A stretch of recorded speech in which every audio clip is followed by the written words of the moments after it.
Once upon a very long time ago indeed, there stood up on a hill a castle. Now as castles go, this castle was big, bigger than all the other castles in the land. You're listening to this and you're thinking that this was just a big castle, but you'd be wrong. This wasn't just a big castle, it was a big castle. Now maybe you're starting to understand how big this castle was. It was really big. But who lives in such a big castle? I imagine you asking. I have to imagine you asking that question as I can't actually hear you, living in your future and in another country as I do. But I digress. I was imagining, I think. Oh yes, I remember. Big castle! But we're getting a little ahead of ourselves. We haven't discussed how big the hill was that such a big castle could sit on. How big was the hill, you shout, unnecessarily, as I can't hear you, and I've just explained why not as well. How big was the hill, I imagine you asking. Remember, I can't hear you, so I have to imagine. I'm glad you asked, I replied, even though you wouldn't hear that for 5 hours. This time difference between us does make having a conversation quite boring, when I have to imagine your part of the conversation and then wait 5 hours for you to see my answer to a question you may or may not have asked. It's a little bit like a Schrödinger question. I'll let Mummy explain that one later. But it has something to do with a cat in a box, and I don't want to wait 5 hours to find out if the cat is okay. How big do you think the hill was? I'd ask you. And as I imagine you're having a smart day, you would answer, big! And you would of course be correct, and the story can at last continue. Okay, so we have a big castle on top of a big hill. But who lives in such a big castle, you ask? I'm doing that imagination thing again, just in case you don't actually remember asking that question. A meaty king, I would reply. A meaty king, you might ask? Well, the king used to be mighty, but all those pork chops he ate made him pretty fat. Of course, no one dared call him that to his face, or he might have someone chop your head off. Now, don't get me wrong, he wasn't a violent king, but he was quite self-conscious about his large belly. Anyway, this king, many years ago, had gone on an adventure and had somehow captured a dragon. No one else returned from the adventure, so maybe he just went to a dragon market and bought one. I mean, look at him. Can you really see him capturing a dragon all on his own?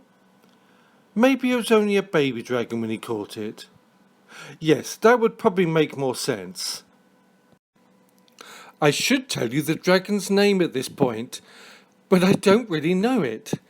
He did tell me once, but you know how gruff a dragon's voice can get after breathing fire and smoke for so many years. And this dragon had a really sore throat as well, so when he told me his name, I didn't quite catch it. And no one asks a dragon his name twice, do they? That's just asking for him to turn you into a crispy bit of bacon. If you were a pig, of course. One day, the dragon was playing in the castle courtyard when he spotted Sir Kevin on his horse outside. "Ha ha!" said the dragon. Well, I think that's what he said. "Ha ha! Let's push Sir Kevin down the hill for fun." A bit of a meanie dragon, I think you'll agree. So he waddled out of the castle. When they don't fly, dragons waddle a lot. And he pushed Sir Kevin off his horse and down the hill. Bump, clang, bash, bosh. Sir Kevin was wearing armour, so it was a bit noisy, but he wasn't hurt at all. Well, that dragon starts to laugh. And he laughed and he laughed and he laughed so hard that he burped. and some flames came out of his nose, and that made him laugh even more. He laughed so hard that he was rolled up in a ball laughing when Sir Kevin came back up the hill and started to hit him with his sword. Again and again Sir Kevin hit him, and the blows rained down, but the dragon's dark, bluey, blacky, greeny, scaly skin was far too thick to be penetrated. The sword suddenly broke with a clang, and just as quick, a silence fell all around. The dragon lifted his head, turned towards Sir Kevin, and smiled. Now, I'm not sure if you've ever seen a dragon smile, but they have 4 different smiles, and not many people have seen more than 2 of them.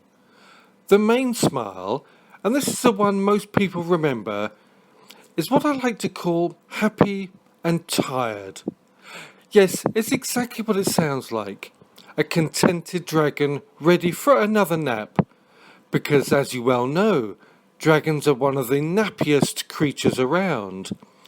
I mean, if it wasn't for knights and princesses, dragons could probably sleep all the time, except when they are hungry and need to eat. Dragons also have a sad and wistful smile. It's when they think back in time to when the world was ruled by dragons, and there were so many of them that it was pretty tricky to even fly around without bumping into another dragon. The mischievous smile is one to watch out for. It's a bit like the happy smile, but the dragon has a wicked glint in his eye. Any dragon with this smile on his face is about to be a bit naughty. The last smile, and the one seen most rarely, is what I like to call the "Oh my God! Angry dragon" smile. Only because that's what most people scream when they're running away. Yes, you've guessed it, a dragon with this smile is about to eat you. Maybe. Now the dragon in our story isn't an angry dragon, so when he smiled at Sir Kevin, it was with a mischievous smile. But Sir Kevin thought it was an "Oh my God! Angry dragon" smile, and Sir Kevin suddenly wanted to go home and change his trousers. Slowly, ever so slowly, just to increase the tension in the air, the dragon rose up to his full height of 62 centimetres, and he... What do you mean that's not a very big dragon? Okay, the dragon rose up to his full height of 62 inches. That's not much bigger? What about 62 feet? Okay, slowly the dragon rose up to his full height of 62 feet and he smiled.